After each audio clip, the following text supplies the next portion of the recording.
Дома сме, мир и тишина. Глуво, нема.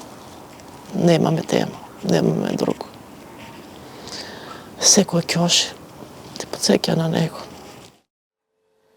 Пеколно. Со еден збор, кажано пеколно. Поголема катастрофа за родители нема.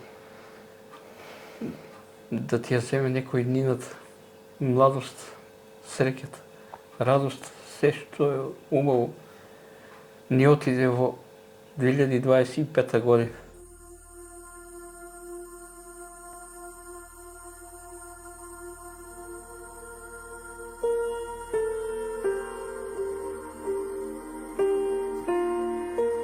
А ова позади мене е диското на смртта, каде што 63 лица го загубија животот во најубавите денови од младоста.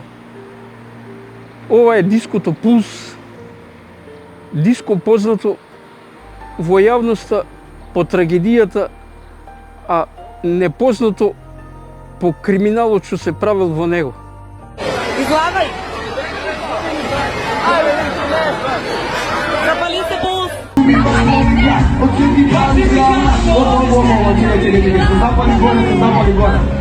А голем број на повредени има во пожарот кој што ја зафатил дискотеката Пулс во Кочани. Очевидците велат дека за неполна минута искрите прераснале во голем пожар кој ја зафатил просторијата. Последната слика што ми имаше пратено беше со гланц бели патки до тера, са бајлето, значи јас се будам без аларм, без ништо.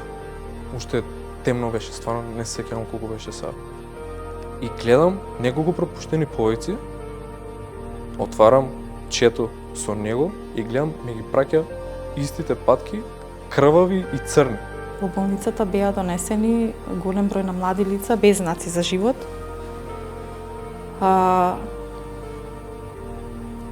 Јас тоа го викам обично кога ќе видите толку смрт на едно место, камен да се ќе пукнеш. Мислам дека тоа ни е најтешкиот момент во кариерата и како човек и како лекар, дека не може да сте имуни на таква трагедија. Кога си ги чувствувате рацете дека ви се врзани, дека не можете да направите ништо за тие млади луѓе. И тоа е нешто што не посакувам никој да го доживее во животот. И лично и голем број од моите колеги, мислам, имаме последици, да речем. 3, 4, Кочани!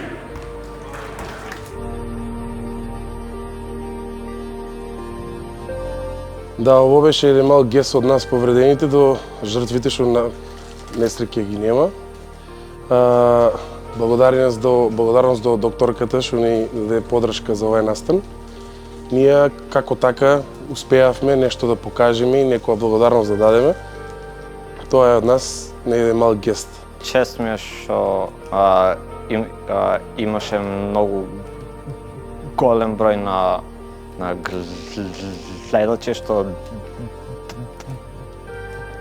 дојдеа и дадеа многу голема поддршка и им благодарим. Сепак да не се заборави тоа што е поминало, за тоа што за некого тоа више во заборав и имат некои предрасуди за нас. Тоа не е битно да не се заборави што е поминало и една мала поддршка не мора многу голема поддршка.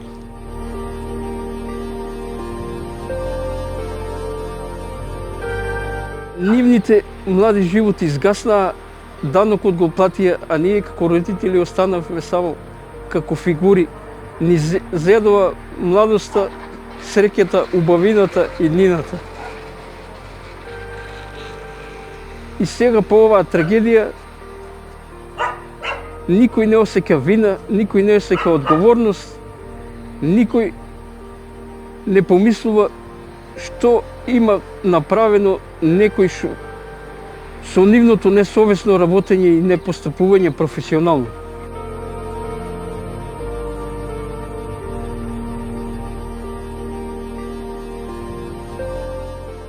За трагедијата дознавме уште во раните утрински часови, уште во 4:30 часот. И веќе за 3,5 часа после настанатата трагедија се мобилизиравме со наши тимови на вработени на волонтери и бевме присутни пред Општа болница Кочани и на други места каде што имаше потреба од наше присуство. Во тие моменти, уште од самиот почеток не бевме свесни, знаевме дека има жртви, но не бевме свесни за сериозноста на трагедијата. И како се развиваше денот, станувавме повеќе свесни за овој трагичен настан. Сепак бројот на млади загинати животи е многу голем. So we received 4 patients from Kochani with the burn injuries, which we treated for these burn injuries and needed medical treatment. I was deeply touched of this burn disaster. I know this could have happened to me. I was at the same age as this person who died during the Gothenburg burn disaster. Regarding those who survived, the 4 patients I met, I was deeply impressed about their strength. The biggest challenge is the most dangerous one. That's information about the patients and the connections from the site in Skopje or the airport that hand over the patients, so the patients will not be harmed in the transport over. It's a pretty long flight to Sweden, so we need to have a good medical team to take care of the patients during the flight, and that's just very critical. And then we have, when the patients arrive in Sweden, we need to assure that every information or every treatment that has been given to the patient is correct, so we don't do it again or we treat the wrong patient. So information and communication, that's the key factors in the evacuation.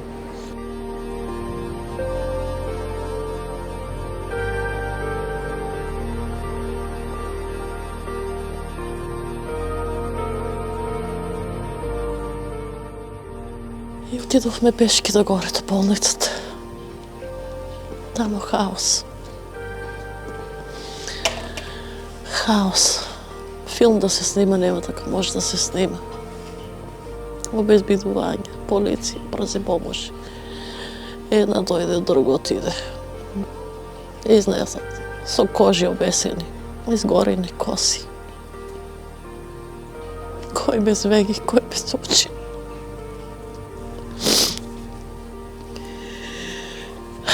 Немаме никаква информација.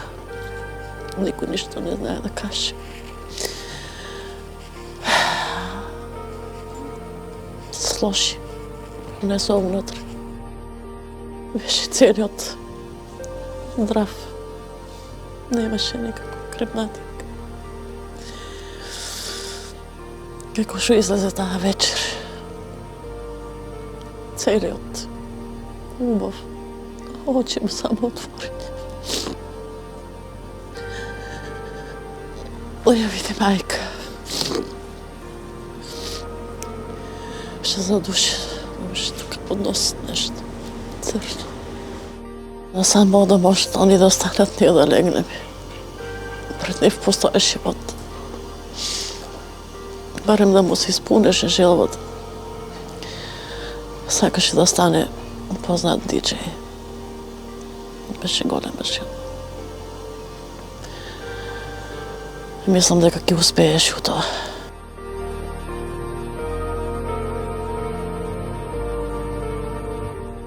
Беше си купил зимото патки за пролета.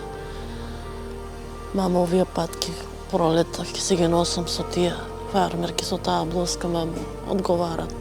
Одговарат си.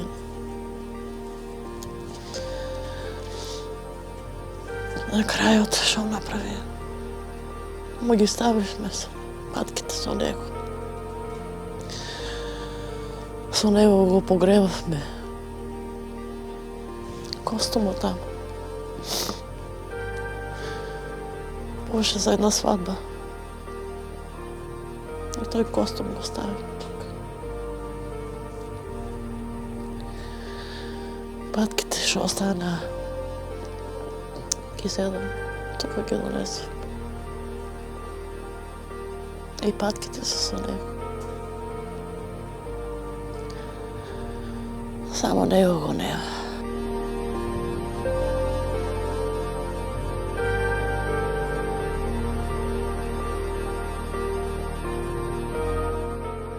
И ние со татко му на Андре Лазаров кренавме за Штип, потаму за Скопје, по сите болници, никаде, пак се вртиме во Штип. Веќе беа почнале да излегуваат списоците кои се деца хоспитализирани у Штип. И нашиот син го немаше на тој список и јас се одесвестив. Веќе сигурно од унатре ми е кажувало нешто дека се е случило со моето дете. У меѓувреме татко му дознал за него и јас го се вртив. Тогаш ми кажа и сакав да го видам. Со голема молба влезов да го видам. Ништо не му фалеше. Само не дишеше. Немаше никакви изгореници, не беше исчаден. А ништо тоа се. И после кога ни врати од полицијата и телефонот, и клучевите, и саатот, и ланчто, и новчаникот се беа. Ништо не беше скршено. Ништо не му фалеше.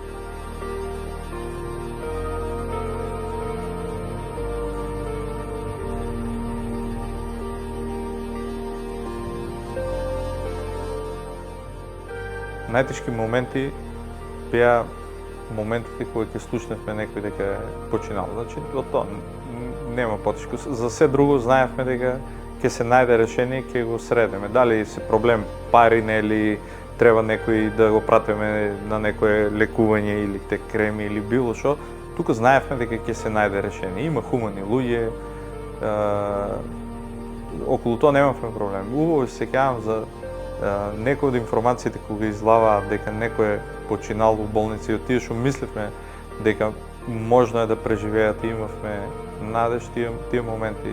Подоцна од како што времето поминуваше, имавме нели малку работите легнуваа и имаше работи за кои не сме биле свесни, не бевме свесни какви последици има тоа кај подоцна и кај преживеаните, односно какви изгореници, проблеми со дишење и така натаму. Постојано бевме во контакт, доаѓаа кај нас и преживеаните и родители на починатите деца и секако тешко е да го гледаш тоа, да не можеш во секоја ситуација да помогнеш, да ја гледаш болката кај некои луѓе на кои им е многу тешко, а за жал не секогаш има што да се направи.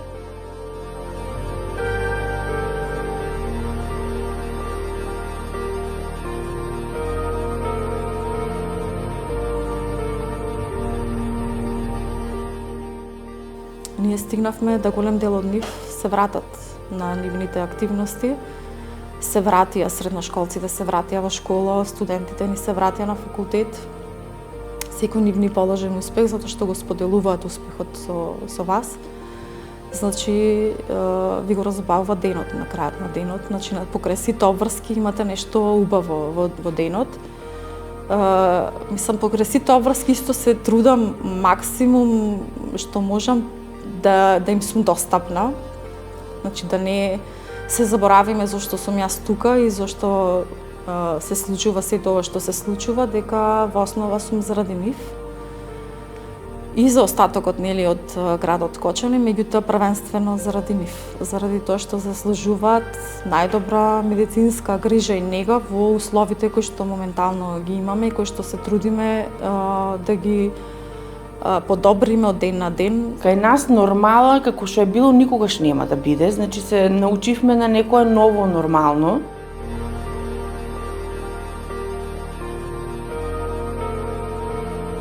До сега ништо не направија. Нити општината, нити државата. И сами можете да гледате, знаете дека сега спомен обележито за нашите ангели финансираме ние самите родители. Ние ќе се собираме средства, лично од нас, од донации, да го направиме тај споменик. Мислам дека го заслужуваат тие деца. А државата не. Ни дадоа 400.000 денари за надгробните плочи и за настрешниците горе. Демек од влада. Со текот на времето се дозна дека тоа не е од влада. Тоа се донациите од Црвен крест што се донирани од другите држави и од поединци, оние што имат емпатија спрема нас.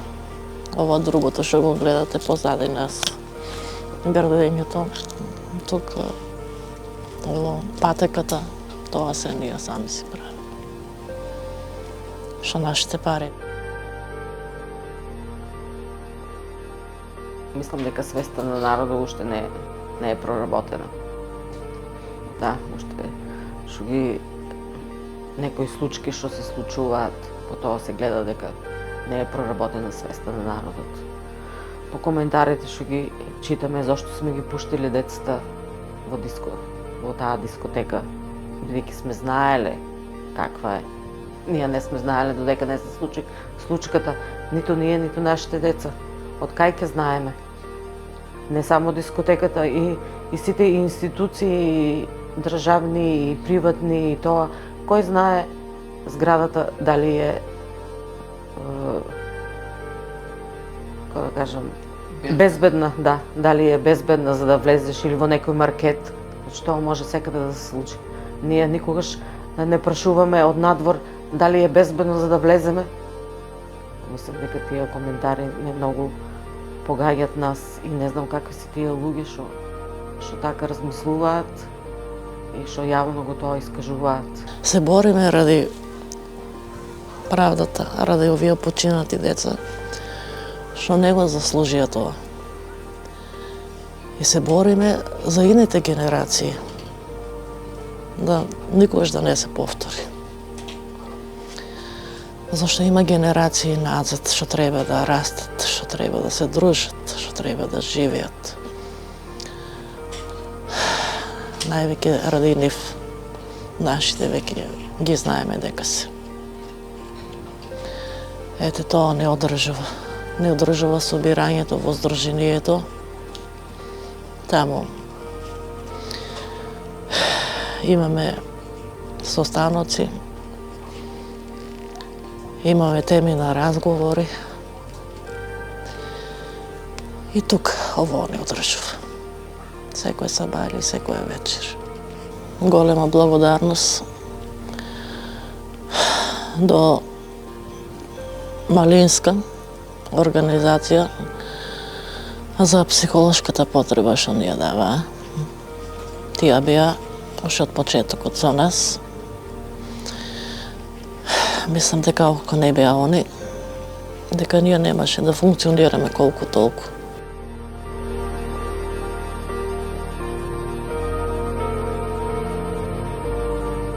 Сега со текот на времето, колку што минуваат деновите, да.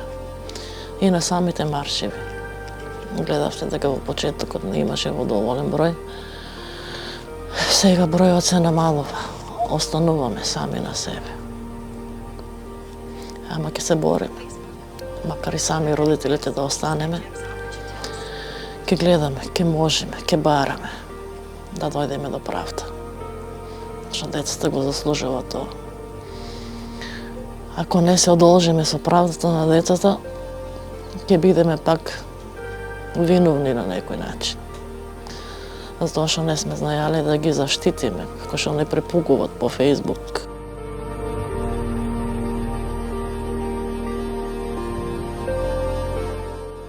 Мислам дека после на 40-тиот ден кога имаше износ за децата, исто тежок ден беше.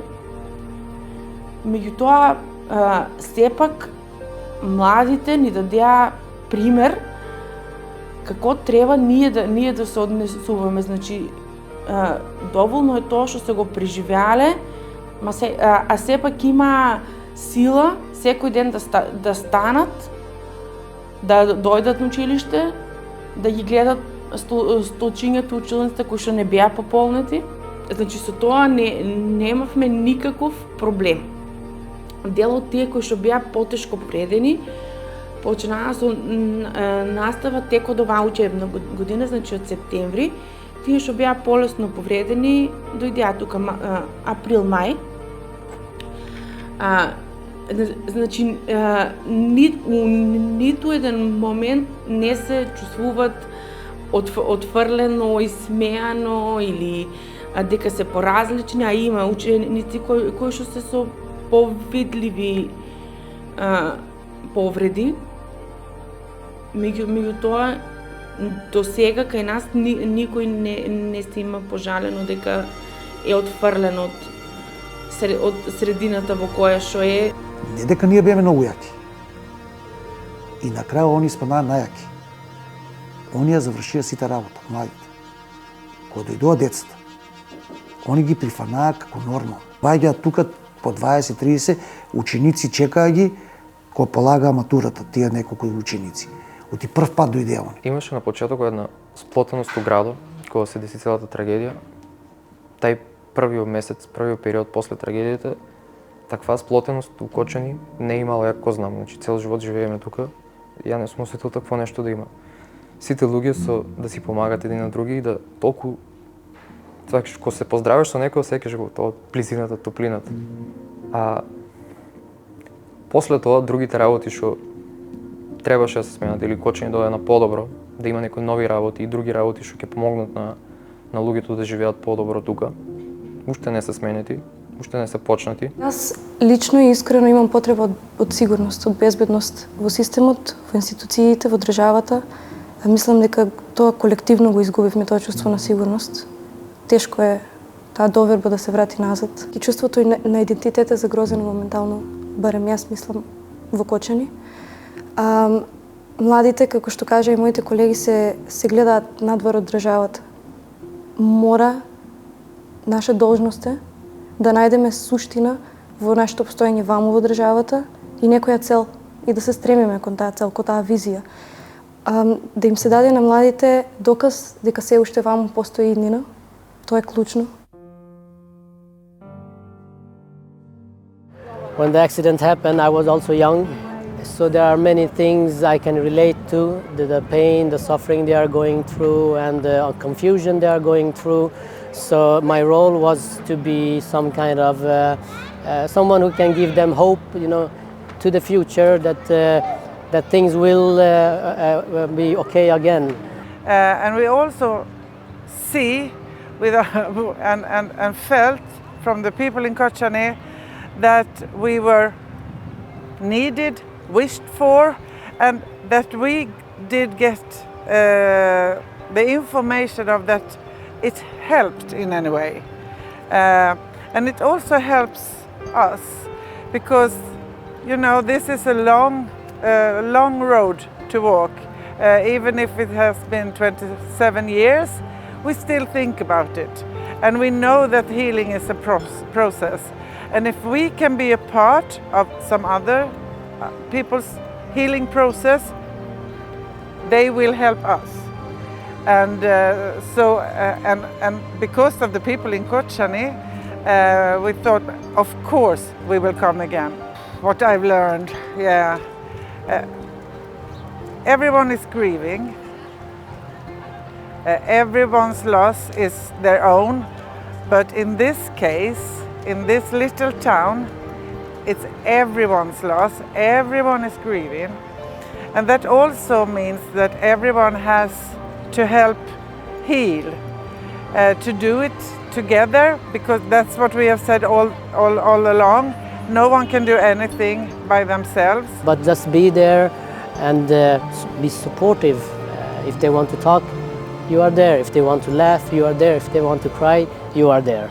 So there is no magical thing. There is only being there and doing what you have always done.